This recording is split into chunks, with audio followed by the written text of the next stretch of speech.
আর আজকে আমি একটি গুরুত্বপূর্ণ প্লাম্বিং কাজের টুলস বিষয়ে কথা বলবো, সেটা হচ্ছে ডাই স্ট্রোক অ্যান্ড ডাইস। আর এই ডাই স্ট্রোক অ্যান্ড ডাইসের মধ্যে আমরা আজকে তিনটা জিনিস শিখবো। একটা হচ্ছে ডাই স্ট্রোকে কি কি পার্টস থাকে, আরেকটা হচ্ছে এই ডাই স্ট্রোক কিভাবে সেট করতে হয়, আরেকটা হচ্ছে এই ডাই স্ট্রোকের কাজ কি, তাই না?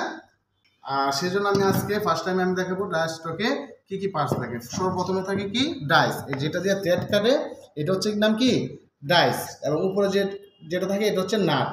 আর এই যে আমরা যখন থ্রেড কাটবো তখন এটাকে উল্টা দিকে এবং নিচের দিকে কি করতে হয়, থ্রেড কাটার জন্য আমাদের মুভ করতে হয়। সেই জন্য আমাদের এখানে দুইটা নাট থাকে, একটা হচ্ছে ফ্রন্ট নাট, উপরে যেটা থাকবে এটা হচ্ছে ফ্রন্ট নাট, নিচেরটা হচ্ছে কি ব্যাক নাট। আর আমরা ফাইভের সাথে আটকানোর জন্য যেটা ঘুরাই এটা হচ্ছে কি লিভার, এটা হচ্ছে লিভার।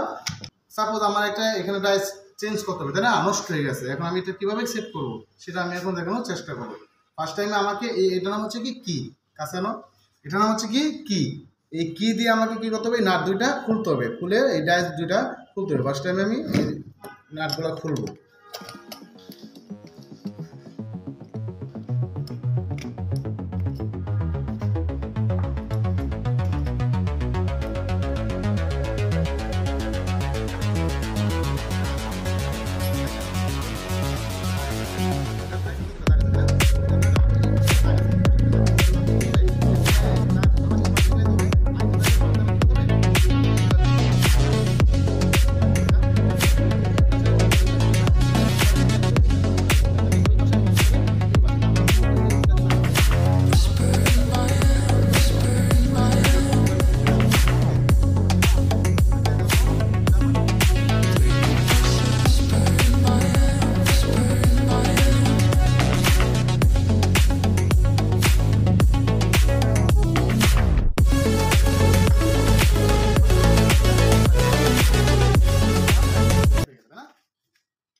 এই হচ্ছে আমার ডাই স্ট্রোক অ্যান্ড ডাইয়ের কাজ।